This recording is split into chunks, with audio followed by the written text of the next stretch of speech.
출애굽기 38장은 성막들에서 사용할 번제단과 물두멍 그리고 휘장들의 제작과 성막 건축에 사용된 물품에 대해서 알려줍니다. 오늘 본문에서 성막 제작 실무자였던 부살렐은 번제단과 제단에 속한 모든 기구들을 만들었습니다. 번제단은 네 모퉁이에 뿔이 있었으며 번제단을 이용하는 데 필요한 통, 부삽, 대야, 고기 갈고리, 불 옮기는 그릇, 그물 등까지 모두 노수로 만들었습니다. 27장의 번제단 제작 지시를 따라 실행한 것을 알 수 있습니다. 이와 함께 물두멍과 그 받침도 노수로 만들었는데 그 재료인 노새 출처를 언급하고 있습니다. 다름 아니라 회막문에서 수종드는 여인들의 거울로 만들었다는 것입니다.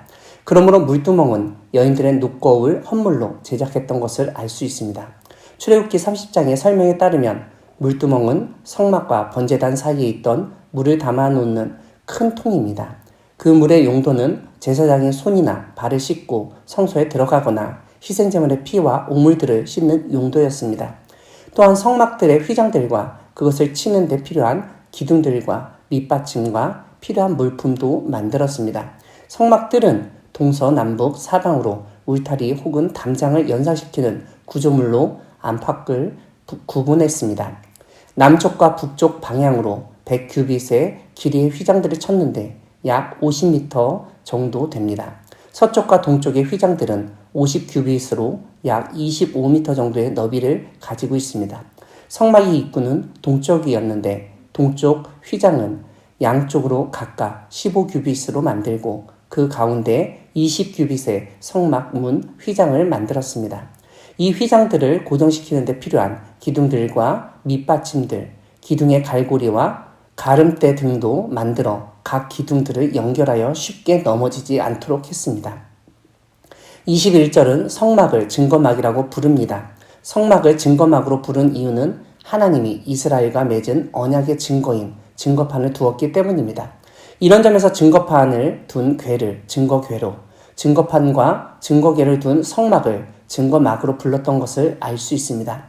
오늘 본문은 이 증거막의 건축을 위해 수고한 사람들 중 대표로 몇 사람을 언급합니다. 먼저 성막 건축 재료 목록을 계산한 사람은 제사장 아론의 아들 이다말이었습니다. 실질적으로 성막 제작한 사람은 부살렐이었습니다. 부살렐을 도운 사람으로 오홀리압이 언급됩니다. 다만 23절은 오홀리압을 재능이 있어서 조각하며 또 실로 수놓은 자라고 설명하고 있습니다. 어느 학자는 세공기술과 도안기술 및 자수기술 등 다양한 재주를 가지고 있던 사람으로 설명하기도 합니다. 24절부터는 성소 건축 비용으로 지출된 금과 은 그리고 노새 무게를 알려줍니다. 금은 29달란트와 730세겔, 은은 100달란트와 1775세겔, 놋은 70달란트와 2400세겔이었습니다. 당시 무게가 곧 금액이었다는 점에서 엄청난 양의 재정이 투입된 것을 알 수 있습니다.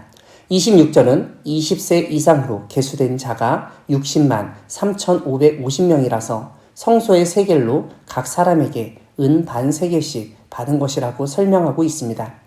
여기서 금이나 놋과 달리 은은 이스라엘 백성 중 20세 이상 성인 남성은 의무적으로 반 세겔씩 헌금하게 했던 것을 알 수 있습니다. 이것은 이미 출애굽기 30장 13절에서 모세를 통해서 명령하셨던 사안이었습니다.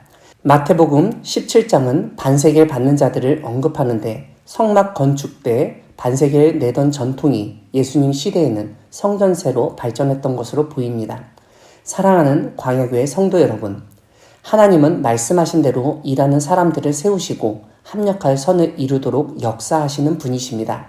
오늘 본문에서 비록 이다말과 부살렐과 오홀리압이 성소 건축을 위해서 수고하였고 실제적으로 제작했다고 알려줍니다. 하지만 그들의 행동의 근거가 되는 것이 있었습니다. 다름 아니라 모세의 명령이었고 모세의 명령은 곧 하나님의 말씀이었습니다. 21절은 이다말이 모세의 명령대로 계산했다고 알려줍니다. 22절도 부살렐 역시 여호와께서 모세에게 명령하신 모든 것을 만들었다고 언급합니다. 오홀리압을 부살렐과 협력하도록 지명하신 분도 하나님이셨습니다. 그러므로 성막 혹은 성소 건축을 위해서 사람들이 앞장서고 실제적인 일을 하였지만 그 모든 일은 하나님의 말씀, 곧 성막 제작 지시 명령이 있었기 때문에 가능한 일이었습니다. 하나님은 성막 건축에 관한 말씀을 25장부터 31장까지 하셨고 그에 따라 이스라엘이 어떻게 응답하고 실천했는지가 35장부터 38장까지의 설명입니다. 여기서 우리가 주목해야 할 일이 있습니다. 우리가 살펴보았듯 하나님은 모세에게 성막의 모양을 보여주시며 그대로 만들도록 명령하셨습니다. 특별히 모세에게 보인 양식대로 하라고 당부하셨습니다. 오늘 본문은 바로 그 점을 우리에게 확인시키고 있습니다. 여호와 하나님께서 모세에게 보여주시고 말씀하신 성막을 이스라엘의 모든 사람들이 브살렐과 오홀리압을 중심으로 그대로 실천해 옮겼다는 것입니다. 거기에다가 성막 건축을 하면서 들어간 비용까지도 자세히 기록하고 보고했던 것을 알게 됩니다. 이런 점에서 고대 이스라엘의 성막 제작 태도가 아주 진지하고 정직했던 것을 다시 한번 확인하게 됩니다. 이런 모습은 오늘 우리가 하나님의 말씀에 어떠한 태도로 응답해야 하는지도 잘 보여줍니다.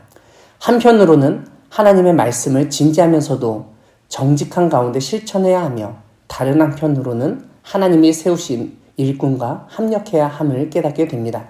사실 진지하면서 정직한 말씀의 실천은 나 혼자 해서 되는 것이 아닙니다. 모세도 하나님으로부터 본 성막 모양을 자신만 알고 있지 않고 브살렐과 오홀리압과 같은 지도자에게 알려주고 실제 건축의 청사진 혹은 설계도가 되도록 했습니다. 또한 성막 건축의 비용 계산도 모세가 직접 하지 않고 아론의 아들 이다말이 담당하게 했습니다. 하나님이 주신 지혜와 재능에 따라 각자의 역할을 분배하고 이를 감당하게 하는 것이 지도자의 역할인 것을 다시 한번 깨닫습니다. 모세처럼 그리고 이다말과 브살렐, 오홀리압과 성막 건축에 헌신했던 온 이스라엘처럼 하나님이 주신 지혜와 재능을 하나님의 뜻을 이루는 데 사용하며 주변의 일꾼들과 합력하는 여러분 되기를 바랍니다. 아멘.